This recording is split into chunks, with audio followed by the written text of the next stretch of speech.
Yo, yo, yo, what is up, everybody? Popo here, bringing guys a new video, and today we're going to recap the Dortmund Regionals. Let's go.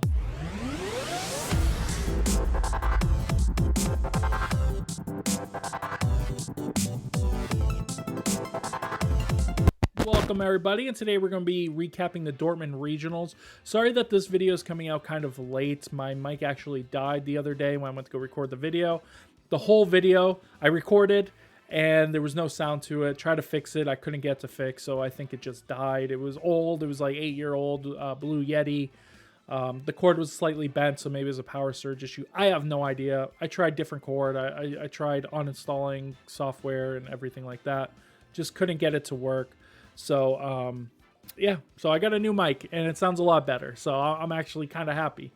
It was kind of a blessing in disguise, I guess. But yeah, let's go right into talking about this regional. This regional was fantastic. There was a lot of unique teams. We saw a lot of really cool Pokemon also doing really well at this regionals. And we'll go over some of that on this list over here after. But we saw some fantastic games, and I'm really interested to see if any of this stuff carries over to the next regional, as in the next regional is a month away, so there's a long time between these. We do have a lot of online tours that are going to happen that maybe are going to influence that as well. I'm really interested to see if the meta is going to centralize, or if we're going to see something like, you know, a super diverse meta post this regional. And if people are going to take advantage of maybe some new strategies that haven't yet been discovered, or hold off until that regional and kind of use them then. We also, Wolfie might be using an Executor team this weekend, so get ready to see Executor on the ladder if he ends up putting that team out, if he ends up doing that. So, but yeah, let's get right into talking about some of these games here. So. The first game of the day, we actually see Tom Winters versus Lorenzo Silvestrini, and Silvestrini was using the Toller 6 that had won the previous regionals, so it was really cool to see that team again piloted by somebody else, and Silvestrini was actually able to win that match in 3, but it was a really good game to start off the day. Players calling plays and just changing up their strategies going into game 1, 2, 3.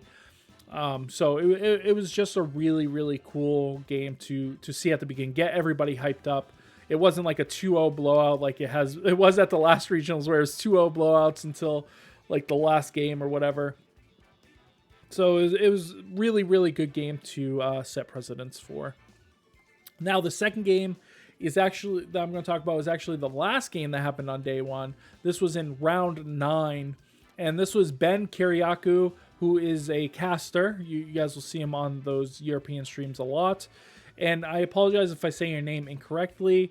Namaja Sandic, who had a really crazy team. And I really like this team. I actually made a version of this team myself. And it had Stellar Terra Armarouge that had Meteor Beam. So it was doing a ton of damage. It had something to hit Incineroars, because it can't hit Incineroars with, you know, the expanding forces or the armor cannons. And yeah, game 1, they brought that. Sandage brought that and was able to destroy Ben with just that pretty much. And then in game 2, we saw Sandage actually switch it up and go with a fast Roaring Moon, able to set up Tailwind and just be faster than everything that Ben had on their side, being ready for that Armarouge and just switching it up completely, which was really cool to see. You don't get to see that a lot on these events and stuff, and that was a win and in, so to do that under pressure was really cool. And yeah, Ben at the end just kind of shrugged and was like, yeah, I mean, what am I supposed to do? So yeah, congratulations to Sandich there, just fantastic, and on making day 2. Now the third game we're going to talk about was actually in top 8 of day 2, or top 8 cut in general. And this was the game of the tournament, so definitely go watch this one if you haven't already seen it. This game is insane and will just like make you excited to play Pokemon. We had Eric Rios versus Nick Schwartz. And in this game, Eric Rios is actually using an updated version of the Ting Lu Porygon 2 team that he and Alex had brought to Liverpool regionals. So this was a really cool team to see updated. It added Goldango and stuff. So it was just really, really cool to see that they could use that same team that people are ready for and still do extraordinarily well. It just shows how good of a player that Eric Rios is. To be able to make top 8. And I had said Ting Lu was going to fall all the way off, but I didn't think that they would bring the team. You know what I mean? I thought they would be changing that team up. So credit to them for being able to make those changes and actually get top 8s. And I don't want to spoil it, but Game 2 was amazing. So definitely, if you're even going to watch one of the games in that set, watch Game 2. But Nick Schrott actually takes the victory in 3, but definitely go watch it. And I have to give that spoiler because our last game that we're going to talk about is, of course, going to be the finals. And in the finals, we see Nick Schrott versus Florian Temme. And this game was really good, too. Both of these players are relatively new to these top cuts. Neither of them have had a top cut in a big event. So this is going to be the first regional win for either one of these players. So you got to root them on. They both seem like really good people, too. They were, you know, laughing, enjoying the time, and they seem like just good opponents to play against. So, but we do see Florian win in 3 and did it in a flashy way. We see Florian going with their fast mode in the first 2 games, winning one of those, losing the other one, and then completely switching it up into Game 3, going Trick Room and absolutely sweeping Nick and taking the regional championship. Their first regional win, like I said, the new Dortmund regional champion. And congratulations to Florian. They played fantastic. Every game that I think we saw 2 games from Florian, and both of those games they played amazingly well. Very composed. I was surprised how composed Florian looked the whole time. And yeah, hopefully they can carry this, be the new Justin Tang maybe, bring this to Worlds, you know, do well at Worlds, just become a new person that people can cheer on. So yeah. But let's get into some of these usage stats and stuff, because there's some interesting things that we saw happen here. So day 1, we did see Fluttermane being number 1 still, though dropping to 57%. So going from those 60s down to this 57, it's going to be interesting to see if it continues to drop going into the next regional. Ogrepon at 50%, Incineroar 41%. So Incineroar kind of bouncing up and down. We're seeing it increase and decrease, increase, decrease. Kind of just trying to find its way through. We got Urshifu single strike solo by himself now. No rapid strike nearby. We have Tornadus as number 5. Then Raging Bolt, Rillaboom, Amoonguss rounding out 6. So we have 3 grass Pokemon in the top 8. Then we have that Urshifu Rapid Strike at 9. Farigiraf stopping those priority moves at 10. We have Landorus climbing back up. The Landorus Eye, of course. Ogrepon rounding out the top 12 Pokemon. So no real big surprises. Nothing really sneaking in that maybe shouldn't be there. Maybe the Landorus being a little bit weird. Yeah, looking at the day 2 stats, it tells almost a completely different story than these day 1 stats. On day 2, we see Ogrepon at 61.2% of teams, and that's not even the biggest story, right? Because not only did it pass, which it did at the last regionals, but we see single strike Urshifu actually passing the Fluttermane as well. We see the Incineroar actually about the same, losing about 1%. We see the Raging Bolt climb from 25 to 40. We see the Tornadus rising to 34% from 30. And the others are pretty comparable. I guess we could say the Landorus jumping up a few spots and going from 18 to 22. Goldango coming from nowhere, which was at 11% on day 1, going all the way up to 22. He's the only one that wasn't in the top 12 that still appears in the top 12. And then we have the Farigiraf, who did not change, and the Rillaboom, who actually dropped 4%, and the Ogrepon Hearthflame gaining 2%. But if you do the math here, we have Ogrepons right now, just from these 2 Ogrepons, at 77.5%.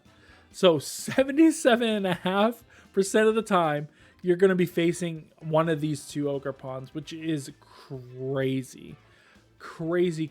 Yes, they play differently, so can't really compare them too much, but that is crazy. Ogrepon really, really taking over. And of course, like I said, we see this Urshifu single strike just making its name. It's just going, yes, I was good in Sword and Shield. You guys thought I was mid here, but guess what? I am back, baby.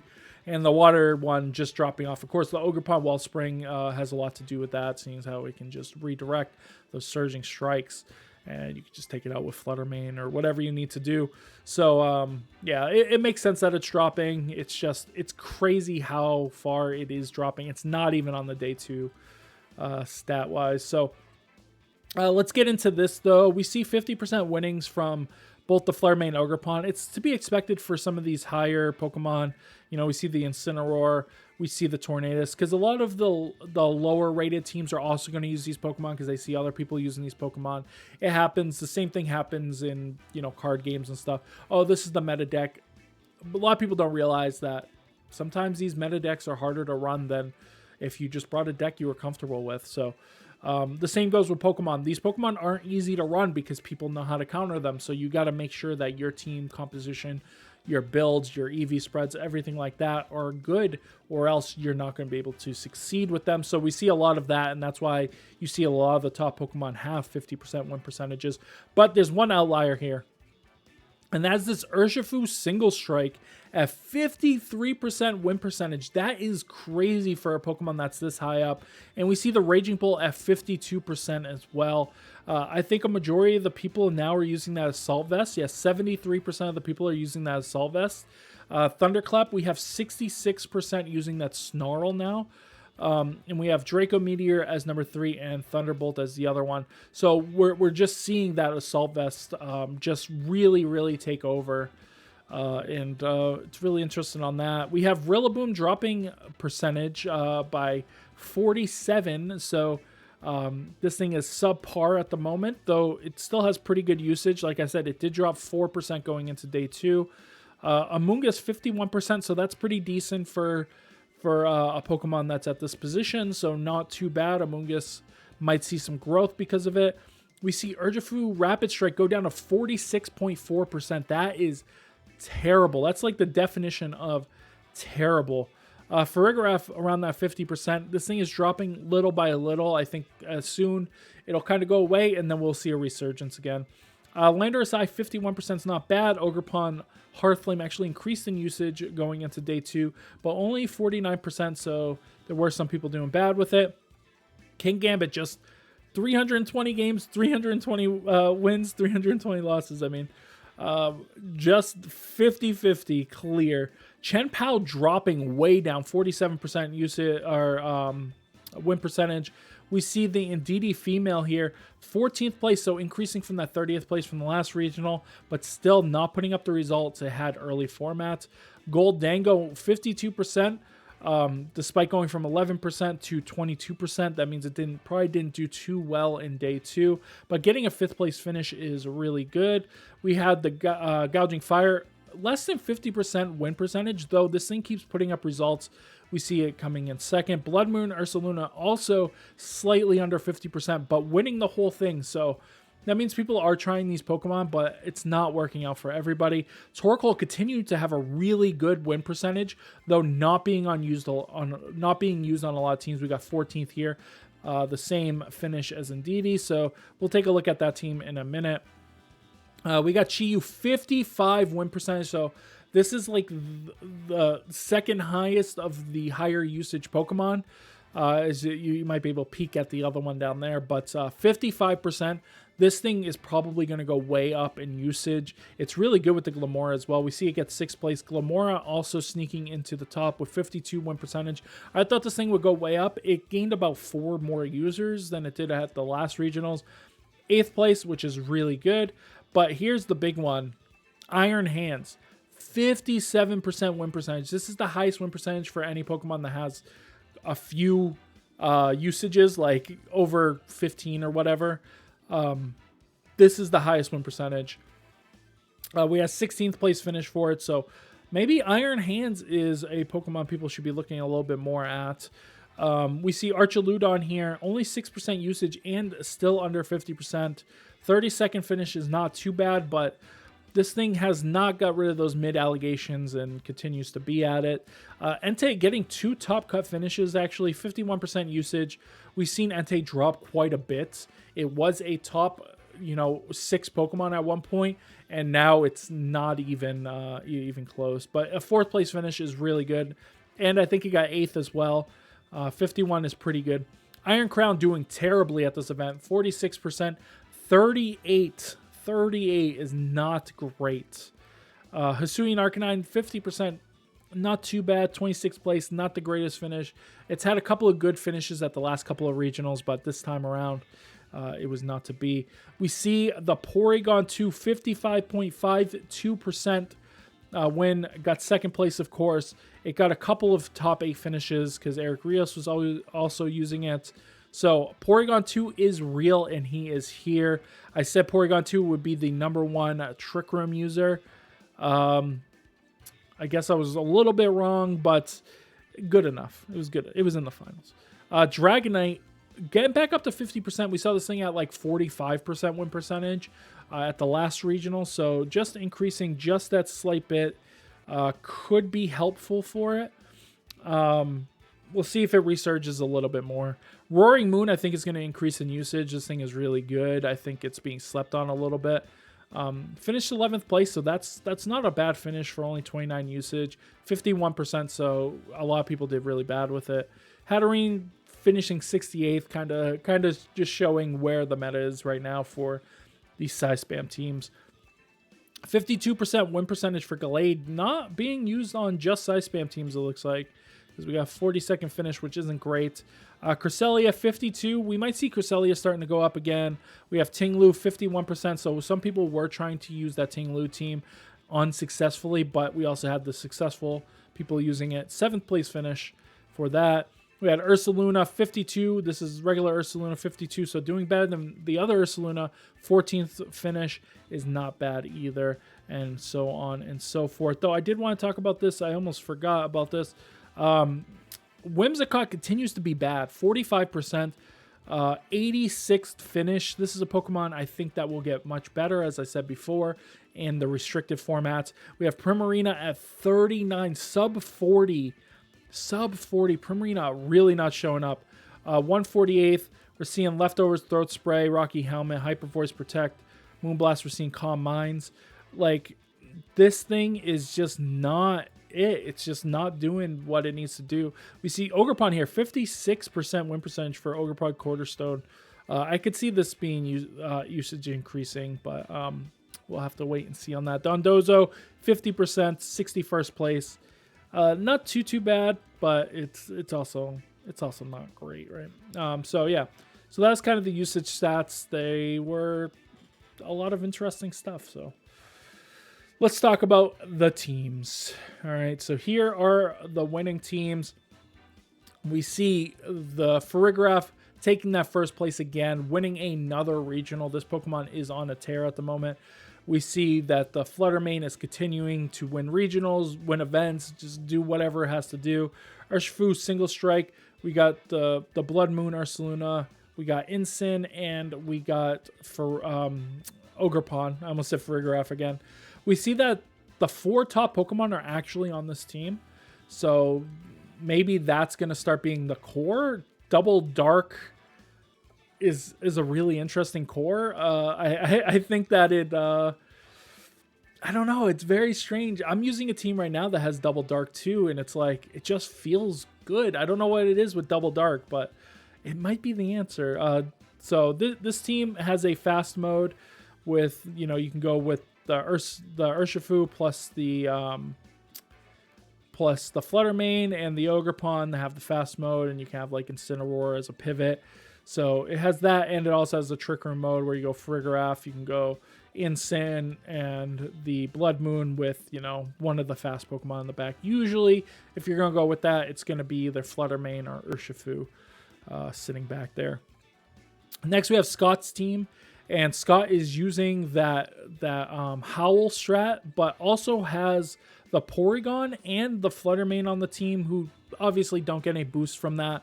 But having Porygon to be able to set Trick Room for your King Gambit or for Your Rillaboom is really good. Plus, it's just a really good Pokemon that does a lot of things. It can just do chip damage every turn without having to really worry about being knocked out. So, Porygon can do quite a bit. And it's a pretty safe Trick Room setter.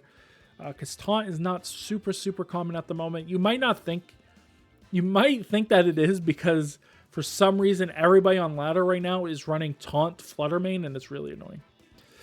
Next we have Sergio Ramirez's team, who, you know, he has double dragons on his team. It's something that we haven't really been seeing too often. We've been seeing, instead of that Dragonite, we've been seeing Entei on these team comps, but of course we have that really good Raging Bolt. It's going to be able to snarl things down, and we have a lot of damage coming out from that Ogerpon. And the Ogerpon Fire getting third just gives 3 different fire Pokemon in the top 3, all different, but that continues because number 4 we have Entei as the fire Pokemon. So that means the top 4 all had different fire Pokemon on their team. That's 4 different fire Pokemon, just showing the viability of some of these fire Pokemon that people might not be looking at. They might be just throwing, you know, Instant on their team, or they might be just throwing, you know, the Gouging Fire on their team because they want to Howl. So that's just showing some versatility there. The next one, we see that Goldango popping in. That's that 5th place finish. We see 2 Goldangos in the top 8 because Eric Rios is also using one. We see the Tornado, so it's going to be a faster team. Not really concerned about Trick Room at all. You do have some slow Pokemon that can function within Trick Room, but you also have all those fast Pokemon that can do stuff outside of Trick Room, and then you got the Tailwind that can compete with other Tailwind teams. So, really good team. I really actually like this team. And Francesco actually went undefeated in day 1, only dropping 1 game in day 2 and then losing in the top 8. So great run by them, though. And their one loss was actually to Victor Medina here, who also only loss was to Francesco. So it's just kind of funny when things like that happen. We see our 5th fire Pokemon in this top cut, and that is going to be the Chi-Yu. We see Chi-Yu Flutter Mane, and then we have that Landorus Eye, and we also have that Raging Bolt. So just a really good special attacking core, and then we have the Dark Urshifu, and we have that Ogerpon Wellspring to round out that team. Ogerpon Wellspring being on every team but 2, and only 1 team did not include an Ogerpon on their top cut team, and that is going to be Eric Rios here, who, like I said, is using a modified version of that team that they had brought to Liverpool, now adding the Goldango onto that team, which is something I actually ran at the PC. I ran those first 5 Pokemon, and I didn't have Como because I just didn't know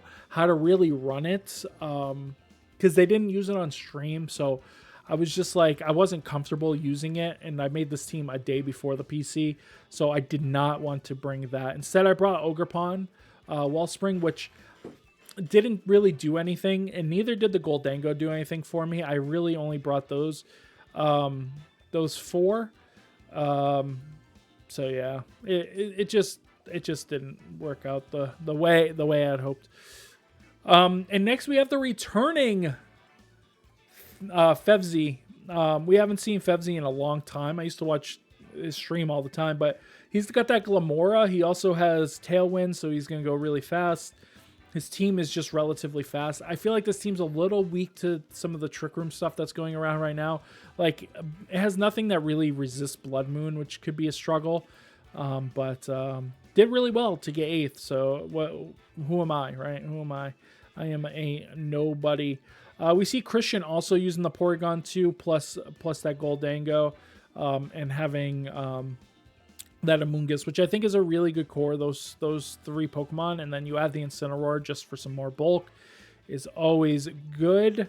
Here, I want to talk about this 14th place team here. We see that it is Armarouge team as well. And that Armarouge is going to have that Expanding Force, Armor Cannon, Wide Guard, and Trick Room. So no Protect on this thing. Is going to be the Grass Tear with the Life Orb. So it's just going out there to do a bunch of damage. We have the Indeedee with that Rocky Helmet that can take some damage. I'm a big fan of the Rocky Helmet Indeedee.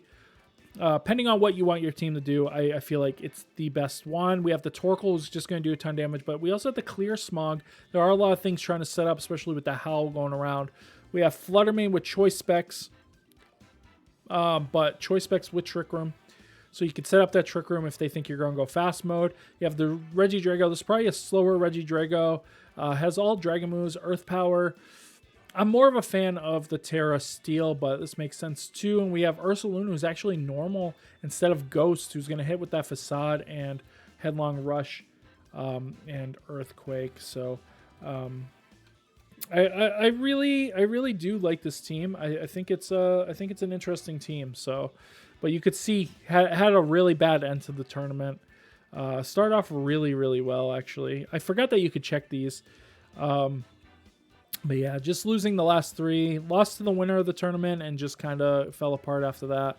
Maybe one more of those wins, because where they're at 14th place, maybe one more of those wins could actually got them into that top cut. So maybe if they beat Christian, they would have got that top cut. But yeah, as you can see, there's just so much variety in the teams. We do see a couple of similar teams, but often it's just like 1 or 2 Pokemon difference. But like look at this team. Like Michael's team here. Okay, we see Michael's team here. He has Venusaur, Life Orb. Right, Protect, Giga Drain, Sludge Bomb, Weather Ball. So this thing is not even running the Sleep Powder. We have Fluttermane with Focus Sash with the Icy Wind, so you can just get some speed drops. We have Torkoal, who's just a standard Torkoal set. We have Iron Hands. This is a standard old school Iron Hands with Grass Tear. That's my favorite one. Farigiraf with the Throat Spray, who doesn't have Protect because it has Helping Hand instead. And we have Walking Wake with Choice Specs. So this has to be the highest finish for a Walking Wake, I would imagine. This Pokemon hasn't been real yet. I think it's going to get better when the restricted formats come up. We see that he lost to actually Fevzi. So maybe if he beat Fevzi, he would have taken Fevzi's spot. Who knows? Because there's a lot of different stuff going on here. Okay, so we see Sandwich actually ends up 25th, which is not bad. I kind of want to check out this team too. So yeah, oh, it has Endure as well. It's Weak Armor. I'm not a huge fan of Weak Armor personally, as Tornadus for some Tailwind. Okay, the Roaring Moon doesn't have Tailwind. I like Roaring Moon Tailwind more than I like having Tornadus on this team. Like I said, I built a kind of similar team. And then we have Rapid Strike, which is Choice Banded, and Ursaluna, which is just going to output a bunch of damage, with Fairy Terror, which is something new I've never seen. I don't know how well that works in comparison to Ghost Terra. I feel like Ghost Terra might just be a little bit better, but who knows. Booster Energy, it's probably Booster Attack if you're running the Dragon Dance anyways. So maybe that's why they went for it. Steel Terra. Focus Sash and not Covert Cloak, but does have Protect, so it kind of makes sense. I don't hate this team. I don't hate this team. I think it's a really cool team. I think that, like I said, there was a lot of really cool teams. So, look at this. What is this? There's just so many cool teams. But yeah, so it was a fantastic event. I don't know what else to say about it. Go watch it. Go watch the whole thing if you haven't seen it. Salva still #1 item. Focus Sash, Booster Energy. I think Booster Energy was ahead of Focus Sash, so we see that turning around.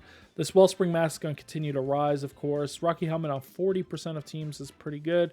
Fairy being the #1 Terra now. Water, Grass, Fire, of course, that's set. So pretty standard stuff there. We see Fake Out, Ivy Cudgel, Close Combat. So these are all from different Pokemon. Close Combat you could also have on a Fake Out team, but so it's cool seeing that. These are all Fluttermane. So after Fluttermane, we see some Snarls. Snarl's really big right now. Protect, Spiky Shield, Follow Me. That makes sense. Trick Room on 9% of teams. Tailwind only on 7% of teams. So if you combine those, you know, that's only 15% of the teams that have actual speed control, which doesn't make sense to me because it seems like it's more than that. But I guess this one doesn't have speed control. This one doesn't. This one doesn't. That one has Trick Room. Yeah, so I guess it makes sense, but who knows. But anyways, guys, I hope you guys did enjoy this video. If you did, make sure you guys thumbs it up. If you're not subscribed, make sure you do so. And I'll see you guys on the next one. Bye, everybody.